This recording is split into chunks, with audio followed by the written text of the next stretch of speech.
morning, welcome to P&B Sports.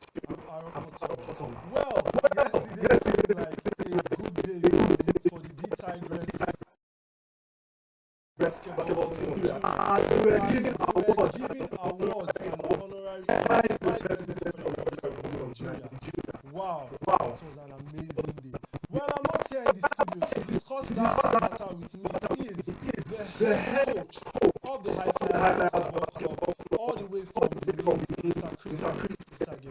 Mr. Chris, how are you? Very fine. It's a pleasure to be here today, and it's good to see you again. Always lovely to have you here. Thank you so That's much. the winning coach. Exactly. Because you are always winning.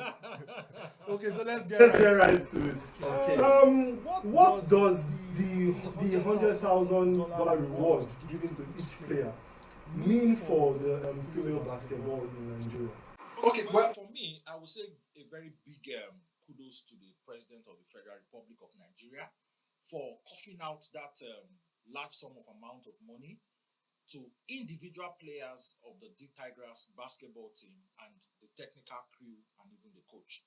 He has done very, very well for me. He has done very, very well. That shows that he is ready to support sports as a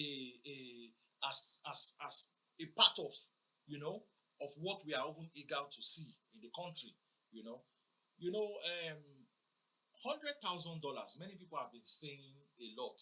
Some people say it's one. Some people say 150 million. How would they give them that type of money? Yeah. But what do you think? No, for me, it's also, like I said, I'm so happy that he even did that, because these lads, they've done well over the years. It's not just only today. Remember, they are 5 times champion. They are 5 times champion. So if this time is what they will, if this time around is when they will be rewarded for all the past efforts, I think it's a good one for me. So it's not easy to conquer Africa 5 times. I agree. Yes. So do you think it is a one-time gesture? Because our women in football, they were rewarded as well. Good. So our women in basketball rewarded as well in the same time frame. So do you think that this is just a one-time gesture, or is something that might continue over time? Well, I want to tweak this a little bit. Definitely, yes, the Falcons were rewarded. It will not be fair if the Tigers, they now came with the same cup, different sports, but at least they were still champions of Africa, just like how the Falcons were champion of Africa. So it will not be fair after giving the Falcons that kind of money, and at the end you now go either lower than the Kade or even higher than what you have done before. It will not be fair. So it's normal for him to just pass it down, just that same way. So these girls, they've won it 5 times, and 5 times in a row. It's not easy. It's like we keep going to the Afro basket and we conquer and conquer and conquer. Do you think that this $100,000 and this honorary award, do you think that it is long overdue? Long overdue, my brother. It has been long overdue, because the first edition, the first time we won it, you understand that should be 2000 and if I'm not mistaken, 2016 or thereabout. The first time they won, what was given to them? Nothing. Just probably hand claps, then the glamour of champions of Africa. Same thing they did second time, third time. So that's why I said it's long overdue. Okay. So the 100,000 naira is not just only for this $100,000. I beg your pardon. It's not just dollars. It's not naira. It's dollars. That's why I said 100. I had to correct myself. Yes. $100,000. So it's not just something of just this tournament or just this edition that they won. For me, I look at it as a cumulative hard work over the years. Okay. So it is time for them to be rewarded. The coaching crew and the technical team were also rewarded with $50,000 each. And please, I want to plead. You people should add me to the technical crew. I can be your media person there. I know you being a coach. Yeah. You won't mind joining to coach. Yes, of course. Maybe even as good as the third in the line, the hierarchy of the coaching crew. Yes. I don't mind.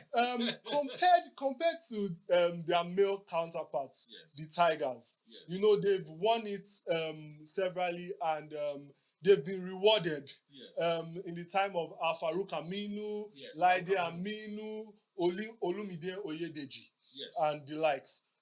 Do you think that this is? Do you think that you can compare both the Tigers and the Tigress now, looking at the world stage? Well, for me, I would say it's a wake-up call for the D Tigers, because now that our president have now shown focus to the sports ministry and to the sports lads, you know, doing us well at the global stage, it's a wake-up call for them too, because there's this saying that whatever a man can do, a woman can do better. So I won't lie. I think they proved us right. Yes, of They course. proved themselves right, because they've done it 5 times in a row. 5 times in a row. Nobody has done that. Nobody. They've actually proved us right. So that's why I said it is a wake-up call for them. It's really a wake-up call for them. So, but it's not about the money this time around. Yes, it's good for them to be rewarded, but it's not really about the money now. But it's a wake-up call for them to know that Nigeria as a country, you know, we have all it takes to conquer Africa. I agree. You understand? We have all it takes. So you being in that position to play for Nigeria in the D Tiger team, you know you're carrying a very heavy weight on you. So you have to give out all your best, because Nigeria right now is already in the world map, conquering in all sports. We have our association here in Nigeria, the MBBF. Yes. Do you think that this money that has been given to the technical team, to the coaches, and to the players, do you think is going to improve on the association here in Nigeria, or do you think it's going to patch more problems for the association itself? MBBF. Well, each time you bring up MBBF matter, I'm just trying to just hold myself, because I know this is a media house. But the truth. No, feel free. Yeah. Feel free. Truth be told, it's also supposed to be a wake-up call to that association. It's also should be, because they are lagging behind in everything. They are lagging behind in everything. But these guys, these ladies, you know, went beyond measurable doubts without any support from the association to prove what they know they can do best. Now everybody is associating with them. So that money given to them, it is like I'll keep saying, it's not really all about the money. It's all about what you are called to do wherever you find yourself. Because you are not just representing yourself or the association, you are also representing the country at large. You know, because there's always what they call ranking. There's always what we call ranking. So having that in mind, you know, that you are carrying a country in your mind, you should always think about that. And you will be proud of yourself if at the end they do the ranking and you see your name or your country as number 1. Well, so we are actually proud of these girls. Yeah, the money should not be a problem to the association. Instead, it should be a wake-up call. Yes, so we are proud of these girls. What do you think makes this team so different? Because they've won it over and over and over again. But the way they played in this particular AfroBasket 2025, yes, they disseminated all the teams, yes, with long margins. So what do you think makes this team different? Is it because they are an all foreign-based team, or is it just because of the passion of the sports? Good question. For me, I will tell you, I give thumbs up to Coach Wakama. That woman has done exceptionally very well. The truth is that you cannot gather stars, even if you gather the likes of the LeBron James, Steph Curry, gather everybody. But if you know you don't have that technical ability to harness them to play as a team and to conquer, my brother, those they will flop. So it's not really about because they are foreign based or because they've been playing in foreign countries, they have the experience. Yes, good, they have the experience. But like I will say, you have to give it to the coach and the coaching crew for them to be able to harness this talent together and do a very good job with these girls. So for me, 100% to the coaching crew. Well, congrats to Coach Reina Wakama, because she is the first female coach to win an AfroBasket. And she took our girls to the Olympic in in the last Olympics, and she won the best coach of the tournament. Yes, so congratulations. Congratulations to them. A very big congratulations. And I just pray that her contract keeps running and running and running so that she can continue to handle the girls for us. So on your own part, or on the part of Nigerians, what do you think can be done to support these girls more? Not just our AfroBasket team, but even the players that we have here in Nigeria, the home-based players, the ones that play secondary school basketball, Milo basketball, the ones that are playing in the Zenith basketball league right now. What can we do to support these girls? Number one, first thing first, we should always think of their welfare. We should always think of their welfare. So, irrespective of wherever you are playing, whether home base or foreign base, you understand. As a country, we need to think about their welfare. We need to think about their welfare because a man or a woman that you consider as someone you want to take good care of will always go all out to give you what you want. So, because that's the motivating spirit. So that's number one. Then number two, that is very important. Whether you are home base or foreign base, the body, which is MBBF, should always at regular intervals, most especially to the home base, organize tournaments. But we have the Zenith Basketball League for the females. Are you telling me that league is not enough? The Zenith Premier League that is going on for the basketball for just 1 week, is that a league? Will you call that's a tournament for me? I'm sorry to say. And if they are hearing me, they should go and do something about it. You don't call a 1 week competition a league. So what? So I want to quote you. Yes. What you are saying right now is that our Zenith Basketball League that is being hosted by Zenith Bank, yes, in collaboration with the MBBF, is a competition and not a league. Because we all went to school. We are literates. You understand? So there's difference between league. When you say league is for a period of time. It's a season. So compared to our basketball, our football counterparts. Oh, good. It's not a league. It's not a league. It's not a league because compared to the Nigerian Premier League, you understand, NPFL, you can see it clearly that it's a period of, let's say, 6 months or 5 months or thereabouts. So these bodies should come together and understand what is going on in the Premier League, Nigeria, that's the football aspect of it now. Then look for a way to harness it in the basketball instead of doing a tournament, calling it a league. It's doable. It's not as if it's not doable. It's doable. It is doable. It is doable. So I just pray that because I learned that the board of committee right now, I think their tenure will be expiring before the end of the year, and there will be an election. So my own prayer is that whoever the new board comes in, they should also look at that as a priority. Talking about the new board, or maybe this particular board can do it before their tenure expires. And it will be a kudos to them if they can. What do you think they should do to make female basketball in Nigeria or women's basketball in Nigeria better? What should they put in place to make it better? Number one, like we just said now, they should stop that tournament called league. That's number one. They should stop that tournament called league. Let us have a proper league. I can tell you the truth. We have all it takes in this country. We have all it takes. We have the talents everywhere. And that's why you can even see that our girls are even doing us proud in the global stage. You understand? So we still have them more. We have them inside. And the only best way you can bring them in and also to establish these girls and continue to put us more in the global stage is to work on that thing called league that is a tournament. Who says I cannot travel to okay, let me just give you a rundown. Now, Savannah Conference, you understand, an Atlantic Conference. You group them separately.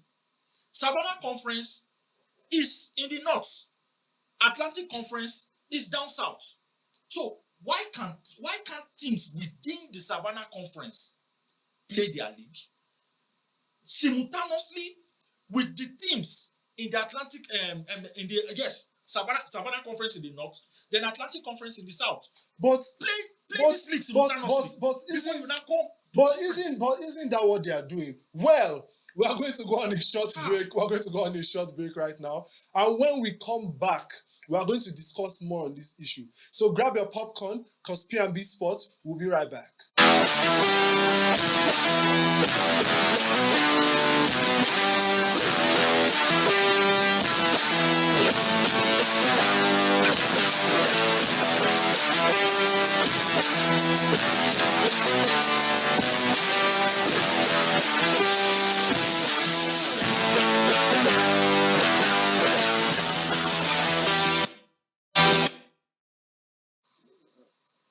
So welcome back.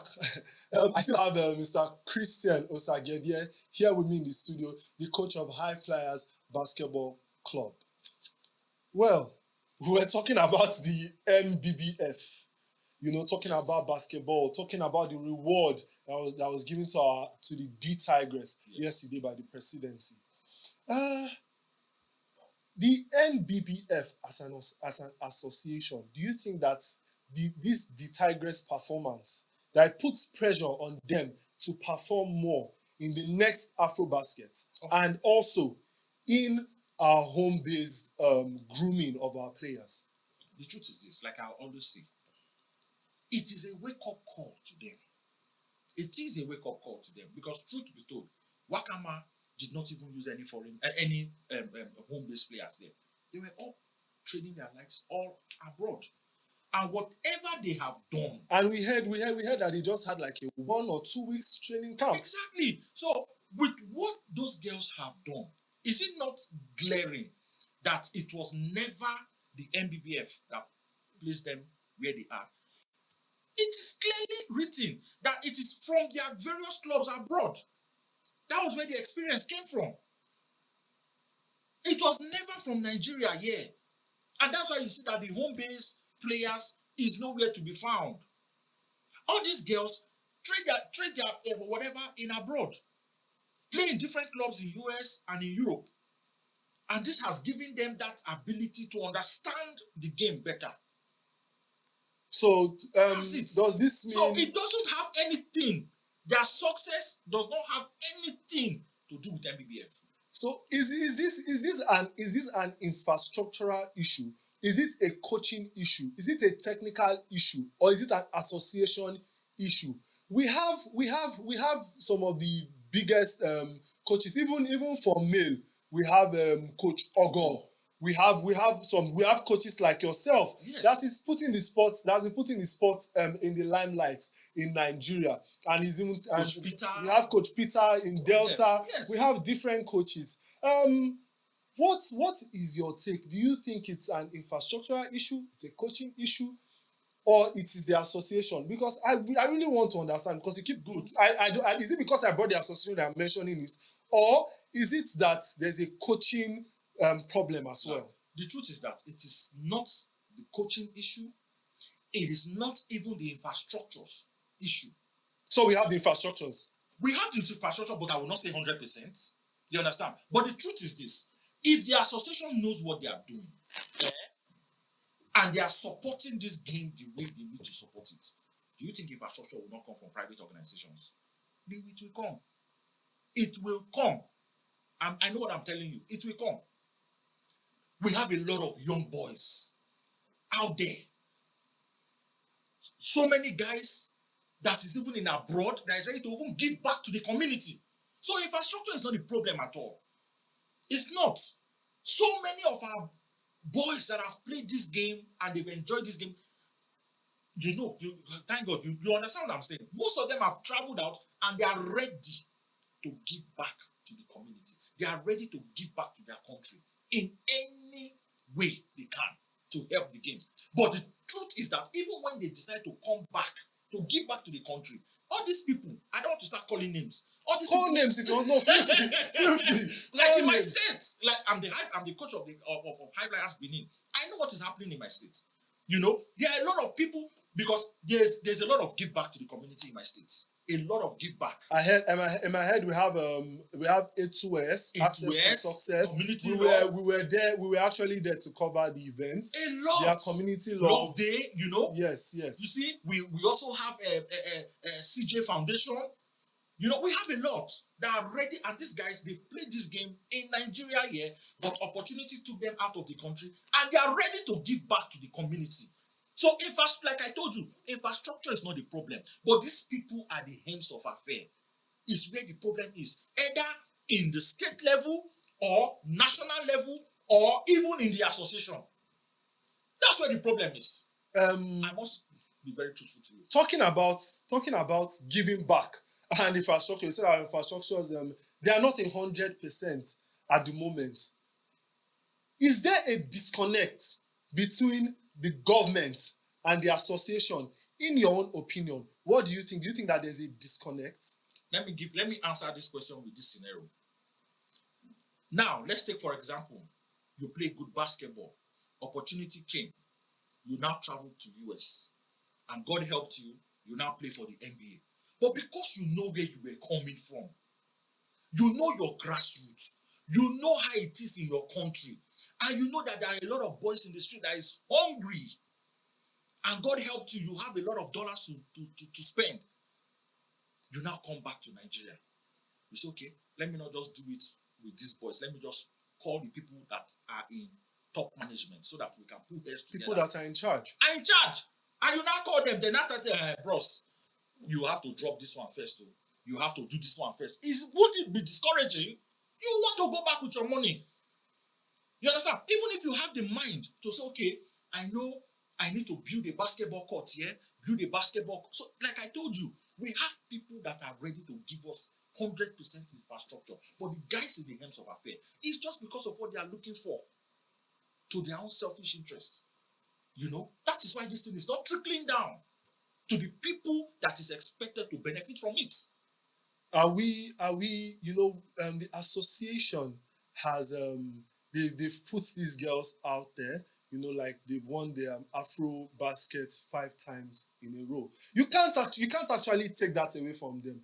To me, I feel that is something to commend the association about. But talking about from where you are coming from now, you said some certain things, but give me in-depth things that you feel that the association has to do to improve the basketball in Nigeria.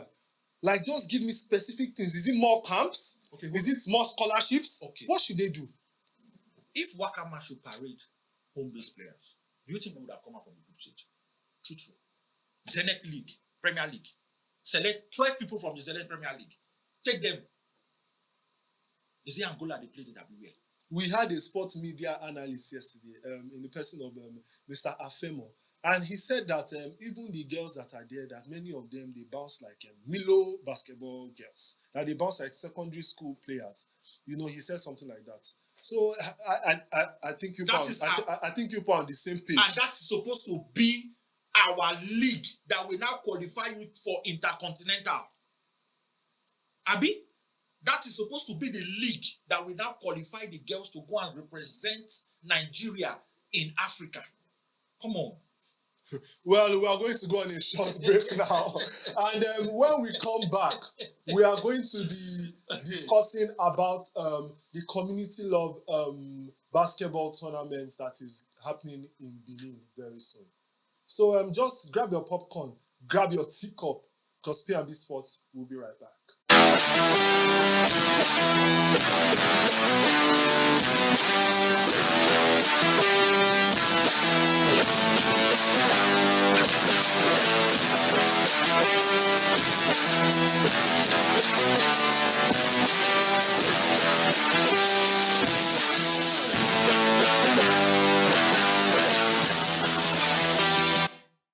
So the Community Love basketball tournament will be happening in Benin from on the 13th to on the 15th of August. And Coach Chris Osagede, the winning coach, you've won it 3 times consecutively. Exactly. It's not an easy feat for any coach to achieve. How did you do this? How have you achieved this feat over the years? Well, for me, I will first of all say, glory be to God for our success. It has not been easy for us to win this competition from the very first edition to this 4th edition now that is coming up on the 13th. We have been champions the 1st edition, 2nd edition, 3rd edition, and now we're going to be participating in the 4th edition. So God has, I give all the glory to God. It has not been easy, but truth be told, me and my team, we had put in the hard work. We not just only put in the hard work, we also had to ensure that all necessary things that is expected of us to win this tournament back to back are in place. In terms of camping of the guys, in terms of consistent training, in terms of motivation. Like I told you, you see, when you don't motivate your players, definitely you won't get out the best from them. And when I mean motivation now, let's not just look at it to only money. Words of encouragement. Words of, letting them know that they can do it, that winning attitude, you have to put it up in them. Then give them that atmosphere whereby they can also become winners.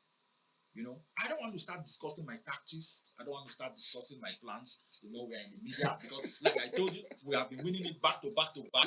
Other teams are waiting to play high flyers. Just give us. I know you don't want to give us your tactics, but just give us a snippet of what we are to expect, because I know that you've somehow been able to gather the best players in South and even from other regions to join your team to win this championship back to back to back. Yes. What? Just give us a snippet of what we should expect in this edition that is starting on the 13th of August 2025. Well, truth be told, it's not going to be an easy mountain to climb again, because everything, when I mean everything that will be coming for that tournament, they are coming to hunt you. Exactly. They are coming to meet me. And I know it's not going to be an easy battle. But we are prepared. Like I will tell you, I'm always prepared. I'm prepared to fight to the end. But I know everybody are coming with the high flyers. I say you guys have been winning this thing. It's time for me to win. It's time for us to win it. It's time for us to beat you guys to be crowned champion this 4th edition. But we have already raised the bar. Like I've said, High Flyers Basketball Club of Benin, we've raised the bar on this particular. And we don't want it to be a grace to grass situation. Yes. We've raised up the bar in this particular competition. And like I said, D Tigers, they've done 5 times, right? We are going to do the 4th one, and come next year, we will do the 5th one. I was with your wife in the elevator. She's in the studio as well. So we were just talking, and she was there, and she said that she's very proud of you. She's proud of what you've achieved as a coach. You have a team and kudos to that. Yes. We have a team in the Division 1 that qualified to the Division 1, and from the Division 2 to the Division 1. Exactly. So the Division 1 should have happened some time ago, and it has not happened. What is your take on that? And is your team prepared for the Division 1? Okay, good. First, before I go to that, to answer that question, I'll first of all say a very big thank you to my wife, because she has been so supportive. There's even a time she even followed us to Warri for one of the competitions. She followed us as a team. She followed us. She has been so encouraging. And I will say a very big thank you to her. I married a very tall lady too, so she understands where I'm heading to, in terms of basketball. So apart from that, MBBF, you see, I don't like... I'm not telling you to blast MBBF. What I'm just asking you... We are in August, for crying out loud. You understand? We are in August. The year is already coming to an end. They brought up a calendar as at February this year. But what is happening? Why are we not following the calendar as at February this year? Do you know how many times we've been told to prepare? We will prepare, And at the end, there will be no date. And now we are in August. My fear is that they should not even say Division 1 should not still hold again this year. That's my fear. Because as I speak to you now, the Premier League needs to hold and finish before November. And they just released the timetable. So we're expecting it to start this month. The Premier League should start this month. Okay. So where did you put? Where are we putting Division 1? Exactly, Mr. Chris Osagede. So I don't know. It's so. But I'm sorry to cut you short. No problem. I'm so sure that anytime the NBBF is ready to organize the league for Division 1, my team, like I said, is a team to watch out for. Because we are not only going to dominate, we are also going to carry that trophy. There was a time I came to the same studio and I said, I will be so proud to bring the cup to this studio as champions. So we are going to mark your words. Yes. Okay, so many thanks, Mr. Chris Osagede, for coming on our program. Time has been fast spent. They're already giving us signals. But we wish you good luck in the Community Love Basketball Championship, which will start on the 13th. From us in the studio at P&B, we say a very big thank you to our viewers and have a very lovely day.